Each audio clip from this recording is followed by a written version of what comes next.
One of the difficult challenges of the early, I guess, like presidency of Donald Trump was I noticed that media was having this weird issue where Trump was doing a lot of unprecedentedly bad things, things that probably should have been called out or things that needed to be commented on. But you ran into this world where when you commented on it, people would start saying, wow, you are deranged. You have Trump derangement syndrome. You're just calling him out over and over again. It's so unfair. And then it feels like the media kind of receded and they were like, okay, well, let's not call him out as much on things because everybody just thinks we're obsessively, hateful of him. And I feel like we're in this weird world now where even when conservatives aren't on the network, conservatives are still able to control the narrative because they've imprinted so much in the mind of the media that they have to be fair. And I'm not saying that they have to be fair, but I was screaming on my stream at my monitor when I'm watching, them talk to walls, and they're like in the 1980s or whatever, you said that you went to China and you were there 3 months after or for, Tiananmen Square, and, how could you say this or whatever? And they treated that question the same as for JD Vance. They were like, would you help Trump steal the election again? Or would you help, or do you believe in the results of the election? They're, like, these questions are the same thing. Like, they mean the same thing. Like, they matter as much for a candidate, for vice president, to be fair, not president, but this obsession with the media to try to remain impartial, or at least to be perceived as impartial, sometimes I feel like causes them to I guess, like, cede more ground to the conservative argument than they should be. What do you think? What is your suggestion for how the media should navigate that environment? Where if you cover Trump honestly, you're going to look like you're an unhinged, obsessive hater. And if you try to be more fair, you end up just sane washing what is an insane campaign. You put your finger right on the truth here. I've said for a long time, you could define Republicans and Democrats or liberals and conservatives in one sentence. Republican conservatives have no principles. Democratic liberals have no spine. And I think that's still correct. Republicans clearly have no principles because it doesn't matter what Donald Trump does to destroy our democracy, to undermine our society, to threaten our freedoms. It makes absolutely no difference to them. They care about one and only one thing, and that is seizing and maintaining power. But as you say, liberals and Democrats aren't playing hardball like the Republicans do. They're playing wiffle ball. They're afraid, as you said, to be called out and to be considered unfair and to be considered political. And, the poster child for this, I hate to say it, is an old buddy of mine. I've known him for 60 years and more. Friend of mine. Thought he was maybe the greatest federal judge of his time. Do you know who I'm talking about? No, should I? Merrick Garland. Oh, no. Oh, So yeah, I know what you mean. afraid Yeah. of being seen as political that he diddled for almost 2 years before he did what was obvious, appoint a special prosecutor to investigate the way in which Trump was trying to undermine our democracy and steal an election. We all know what he did right after January 6th. Why wait almost 2 years? It is the classic example of what I said. It's not just evil people, it's good people who don't do enough to stop them. And that's happened with the rise of every internal dictator. Democrats and liberals, and in particular press, have to grow a spine, forget about the criticism, and tell the truth. That's what they're supposed to do. They're supposed to comfort the afflicted and afflict the comfortable. And they're not doing that. They're not doing their job. If there's, one word or maybe two words I would eliminate from the English language, it's both sides. It's not both sides. Whatever you may think of Harris, you may hate her policies. She's a mainstream politician, same kind of politician we've had for decades. Whether it be George W. Bush, Gerald Ford, Barack Obama, she's not going to threaten our society and our democracy. Trump is different and has got to be treated as different. We have all this criticism of Harris. Oh, she's not specific enough with her policies. Big deal. They're all going to change anyway when she gets into Congress, when she gets into office and has to deal with the Congress and interest groups. And meanwhile, every day, Trump is saying things that threaten our survival as a society, and they're kind of treating them as equal. One of the things that I've kind of realized as So I do a lot of like political debate basically.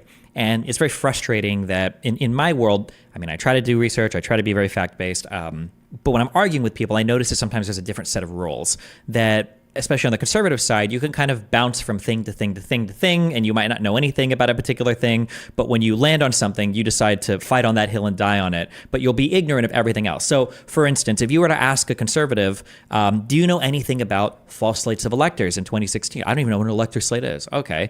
Do you know anything about Jared Kushner, Saudi Arabia? No, I don't know anything about that.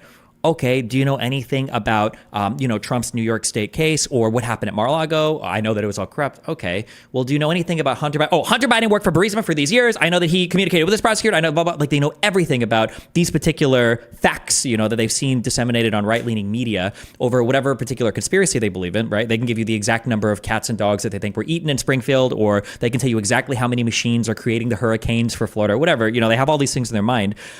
How do we fix like the media environment where half of America right now is literally living in a different world? Like, it is a different set of facts, and there's no way to reconcile, because at the end of the day, if I tell you 10 million illegals are coming across the border or 500,000, you don't know. You have no idea, and you're never going to know, and you're never going to have an idea of it. But whatever somebody tells you, you believe. How do you reconcile that? Do you need legislation? Is it a culture change? Yeah, what is your suggestion for that, or what do you think? Well, you put your finger on something extremely important, and that is the big lie. It has been the staple of dictators throughout history. People are not fact checkers, as you point out. If you say something loudly and long enough from an authority figure who you admire, people will come to believe it. That's nothing new. Here's what is new. It is social media, which divides us into bubbles, impenetrable bubbles. As you say, if you're in the right-wing bubble, you're being fed all this stuff about Hunter Biden and the Biden crime family and 10 million bloodthirsty, undocumented immigrants ready to slit your throat. And you don't get any alternative information. It never gets through the bubble. It's just the swamp. It's the commies. It's the liberals. We don't even have to listen to that. As you say, we don't even know about it because it never, ever reaches us. And I have a book. I have a book on everything. I have 14 books.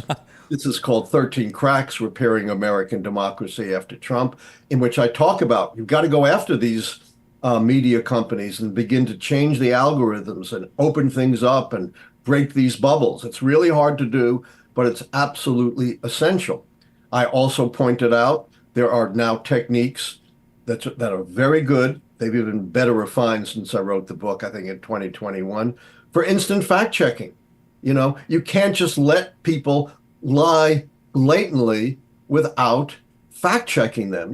Trump says, I ordered 10,000 National Guardsmen to protect the Capitol, and Nancy Pelosi rebanded the order. Well, one, there was no such order. His own officials said there was no such, and Nancy Pelosi has nothing to do with security of the Capitol. Or he says, everyone agreed we should overturn Roe versus Wade and bring it back to the states. Well, every survey shows over 60% of Americans thought just the opposite, that Roe versus Wade should not be overturned. Not difficult to fact check these and put it right up there on the screen every time someone says one of these blatant lies. I understand there are gray areas where it may be difficult. But when Donald Trump speaks or J.D. Vance speaks, or Haitians eating cats and dogs, it's not gray area. It is readily acceptable to fact checking, and it should be. And again, the media shouldn't be afraid of being accused of being biased. Fear is the killer. And unfortunately, too many of the good people in our society are paralyzed by fear. Yeah, there's this weird continuum fallacy thing that happens where people are like, well, how would you fact check a claim? And they'll pretend that the claim is like, minimum wage is good for the poorest of workers. And it's like, okay, that's a difficult claim to fact check. That is. Machines creating hurricanes, or FEMA preventing supplies from getting to people, or FEMA, all the aid is just a loan, or they're going to steal your house. These are not difficult claims to fact check. And this, this weird equivalency of like, well, it's hard to fact check the toughest claims ever made in economics, and that's like the same as fact checking, whether Haitian migrant gangs are destroying Ohio. Like these are not the same type of claim. I feel like a lot of issues that come up also, you said this, you alluded to this, and something you just said, that I feel like a lot of Americans just don't understand basic civics. And because they don't understand basic civics, there's a lot of stuff that's immediately inappropriate or not okay, but you have to explain quite a bit to make somebody understand why. Like, for instance, Donald Trump relying on a whole bunch of private legal counsel, that's very weird. That Giuliani and Powell and Eastman and all these guys, these are not White House counsel. These are not counselors to the president of the United States. These are just private lawyers that Donald Trump has hired. And having this kind of breakdown of understanding, or like FEMA, where does the money come from, or who votes on it, or what is the chain of command of this? Like, why didn't Pelosi protect, the Capitol building? It's like, Pelosi's, just a member of Congress. Donald Trump is the head of the National Guard that would be deployed to DC. These are just basic civics things. Do you feel like American education or average American understanding of how the government works has gotten worse, or has it always been just kind of whatever and it just hasn't been tested that much? Or I'm not sure it's gotten worse, but there is a war against knowledge and a war against education. If you read any recent books on how dictatorships take hold, the way in which dictatorships begin is through the manipulation of information and education. That is their technique. And we're seeing that all over red states. They're banning books that present contrary views to conservative orthodoxy. They are forcing teachers to teach false conservative orthodoxy, such as discrimination no longer exists in America. There's no lingering discrimination, even though 99% of the scholarship proves otherwise. They passed legislation. You can't talk about people with alternative lifestyles in the schools. There is a war going on for the truth. And if those who value the truth and not just political orthodoxy lose this war, and then, that is a step on the pathway to losing our freedom and losing our democracy. So I think it is critically important that people who are devoted to the truth, combat what's going on in every possible way, and, rededicate ourselves to really sound history and sound civic education. It's a long-term trench warfare. It's not a battle that's going to be won overnight. I appreciate that, Destiny. all right, bye. Remember to hit that like and subscribe, and don't forget the notification bell so that my videos show up right in your feed.